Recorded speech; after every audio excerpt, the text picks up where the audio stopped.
Play me a dirge, matey.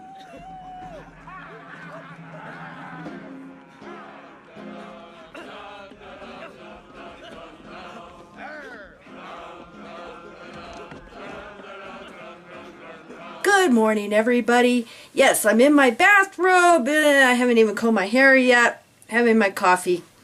Almost sounds like Evie, doesn't it? Hi, sweetie.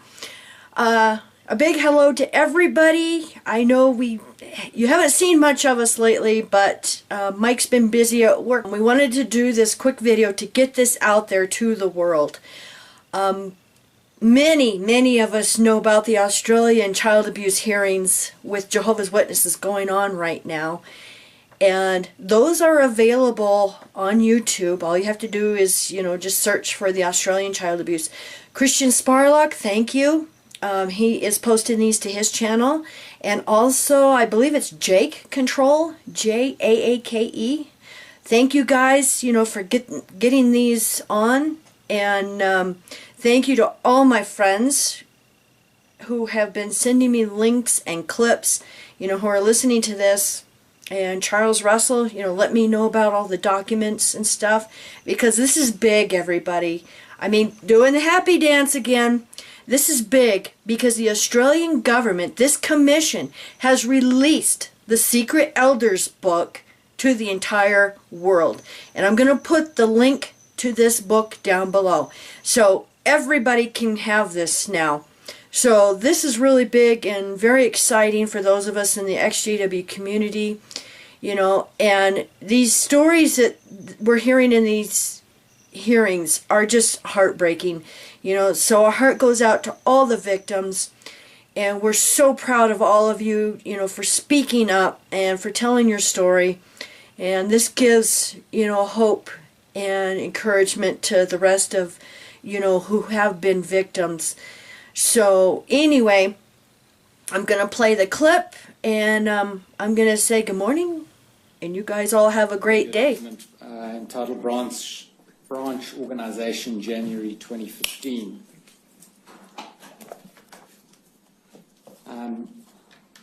Published in 2012 by the Watchtower Bible and Tract Society of Pennsylvania. And would I be right to understand that this is the current version of this manual?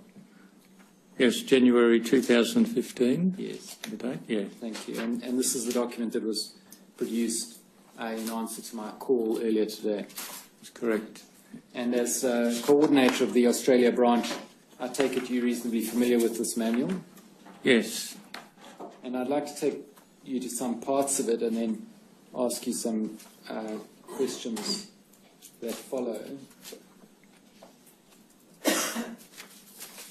Starting with Chapter 1, do you have Chapter 1, headed Governing Body and Governing Body Committee? Do you have another copy of this document?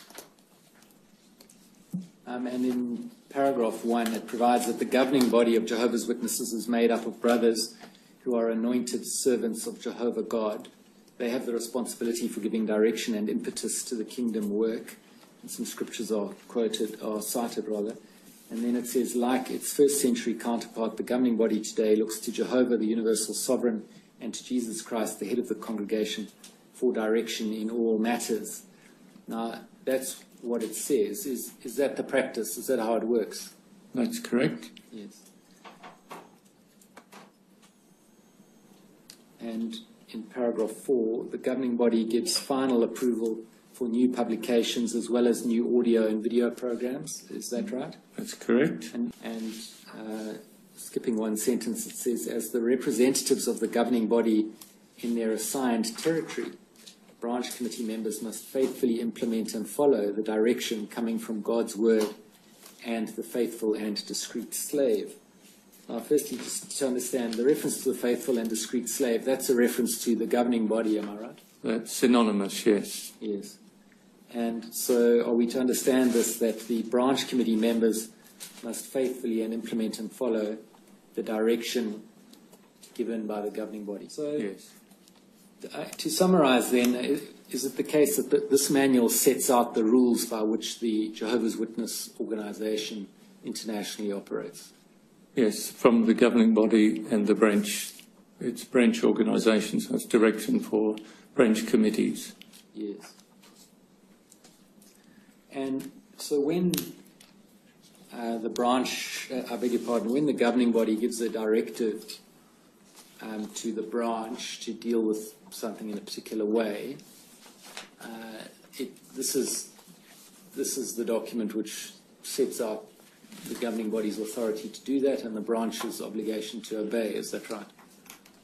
Yes. Mr. O'Brien, I've discussed this with other witnesses, but the Bible was, of course, written by people who lived a long time ago. Yes. And who lived in a particular political and social structure. True, yes. For example, slavery was still part of everyday life. That's correct, yeah. And as taking that as an instance, society generally, not everywhere, but society generally, and certainly in Western society, has moved on, where slavery is no longer permitted. True. Yeah. That's an illustration of social change. Yes. Right. Now, the learnings that you take from the Bible and then translate into obligations, as I presently understand it, in many instances, are learnings that were created in order to benefit and create a stable and healthy society more than 2,000 years ago. Correct, yes. Is it open to the Jehovah's Witnesses to take another look and ask the question whether what the Bible says was appropriate for those times remains the obligation of the 21st century? So that's the issue with the Hebrew scriptures or the Old Testament and the Greek scriptures or the New Testament. That was a significant change in Bible law and Bible understanding, and much of the Christian era, from the recorded in the Greek scriptures or the New Testament, basically is principles rather than laws and commandments, although it does still contain some laws. But the Mosaic law that the nation of Israel had lived by, that was done away with Christ. And so the principles, we believe many of them are timeless in any place, any time. Well, that's the question. That's your belief. Yes. And I was careful to say there are principles which you have accepted as obligations. And that's the position, isn't it? Yes, that can be, yes. But is it open to Jehovah's, as perhaps you've done with slavery? I mean, I assume that Jehovah's Witnesses would find slavery abhorrent. Yes, yeah, particularly that. Whereas the New Testament accepts it. It was a different type of slavery to what generally is like the African slavery that was taking place in those centuries, the settlement of the empires. The slavery back then was much more like an employed person. Not the impression I have of Rome. In the the Christian era, in the household of Christians, it was that way. The Bible gives counsel to masters who had slaves, how they were to treat their slaves, not the way the Romans did. They weren't exactly employees, though, were they? No, but they were cared for. But they were different. Anyway, the point I'm making was different to the type of slavery people associate with, say, the African Americans. Well, at the centre of the issues that the Commission is concerned with, of course, as you know, is the process whereby the Jehovah's Witnesses receive, investigate and determine allegations of sexual abuse. Right. You understand that? Yes, I do, yes. And you understand the discussion we've had about the difficulties that women might face in expressing their intimate concerns to three men in the tribunals that you've provided. I do, and that's why I think Mr. Spinks made the point yesterday that just doesn't happen nowadays, that unless the woman wanted to face her accuser. It's not the accuser, we're talking about the adjudicator. Yeah. So if it's a matter of gathering evidence, the principle is that the elders who are going to investigate the matter simply need to be convinced that the statement or receive the statement from the victim. That can be done any number of ways. She doesn't have to sit and face 3 elders because there's no clear Bible principle that says that she must do that. So, but nevertheless, she's disclosing her intimate details to 3 men. well, not necessarily, I think, Your Honour, but she can meet one elder, depending on the age of the person. All right. It's historical. Ultimately, the adjudication process will require 3 men. 3 men, but she may not need to be involved after she's provided her statement. After she's given the intimate details. Yes. Correct? Now, is there room for women to be involved in the investigation and decision-making process? Well, that's one of the points we need to take back and discuss, give that much more consideration than we have, because that, if it's based upon the Bible standard, then we would present that to the governing body as one of the recommendations from the Commission.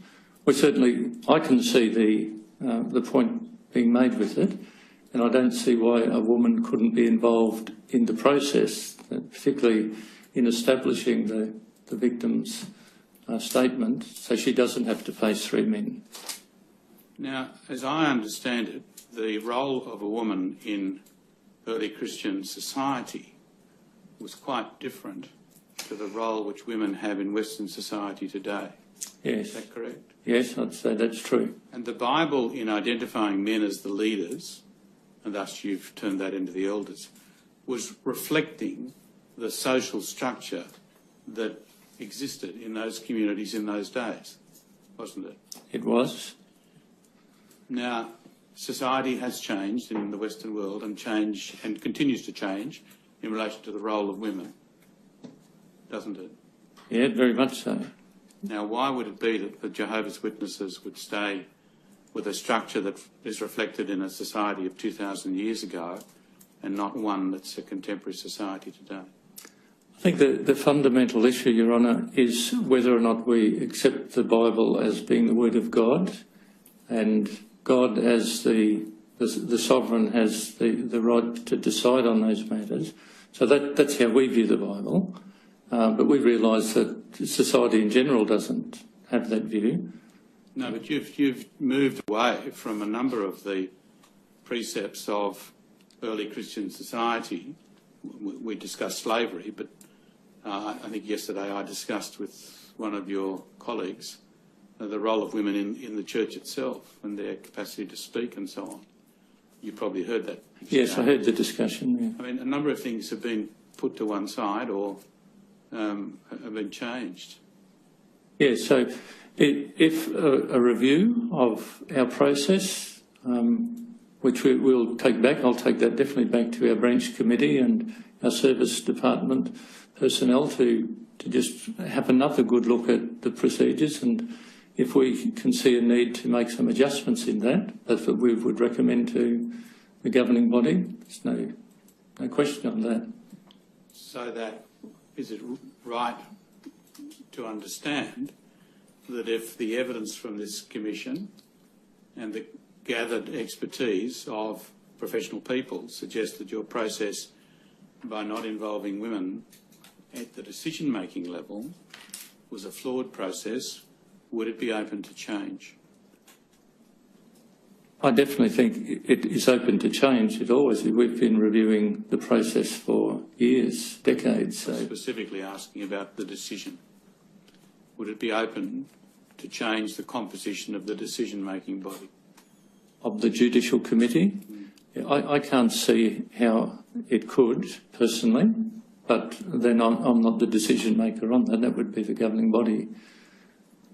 But scripturally... some things can change. For example, the role of women in the church and their capacity to speak. But whether or not women are decision makers can't change. Is that the idea? As I understand it. Now, why is that? Well, because the scriptures are very clear that an overseer or an elder has to be a man. There's no provision in the scriptures for a woman to be an overseer. And it's the elders who are the shepherds and would judge in these matters. And what your process does at the moment is exclude them from the decision-making component altogether, doesn't it? So when you refer to the decision-making, The excuse determination me, of whether or not the allegation is true. excuse me, Determination of whether or not the no, allegation women is true. could be involved in that step. So women could be involved in that step. So that's the point I was trying to make. Not as decision-makers. Well, she's listening to the comment. For example, a mother listens to her daughter. No. We're talking about the processes which you have for determination and ultimately judicial determination of the truth of the allegation. Those processes at the moment exclude men. We've agreed on that. Exclude women. Sorry, Exclude yeah. women. No, I don't think so entirely, because women can be involved in that's talking about the investigation process, I'm not talking about the decision-making process. whether or not it is. Whether or not it's true. Yes. So I don't. Women are presently excluded from that decision, are they not?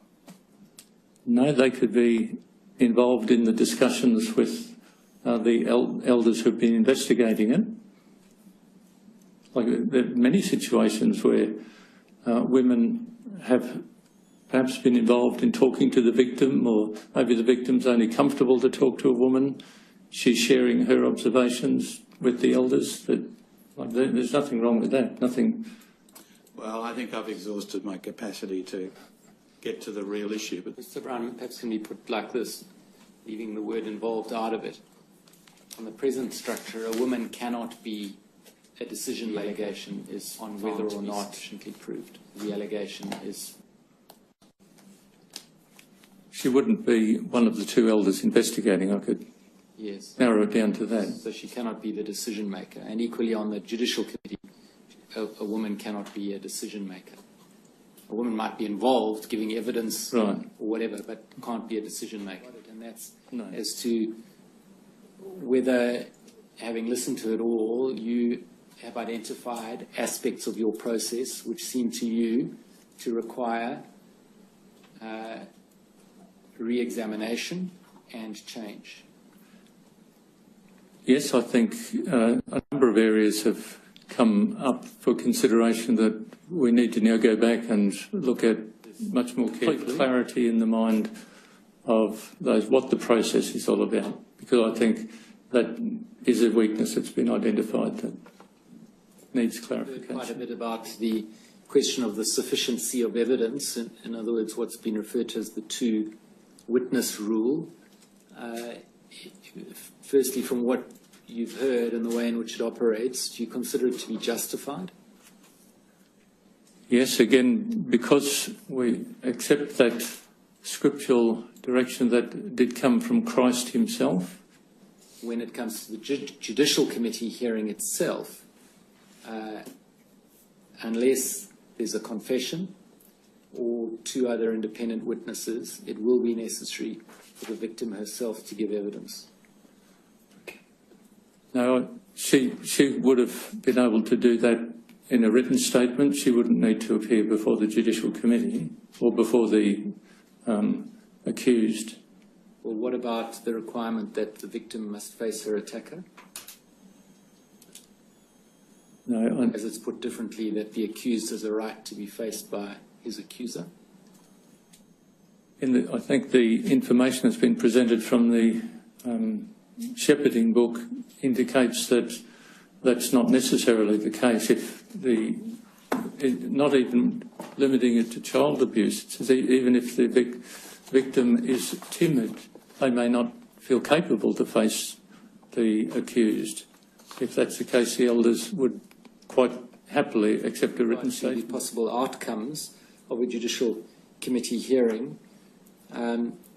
Reproval, of course, leaves a known offender in the congregation and in the family if the offender's in a family, not so.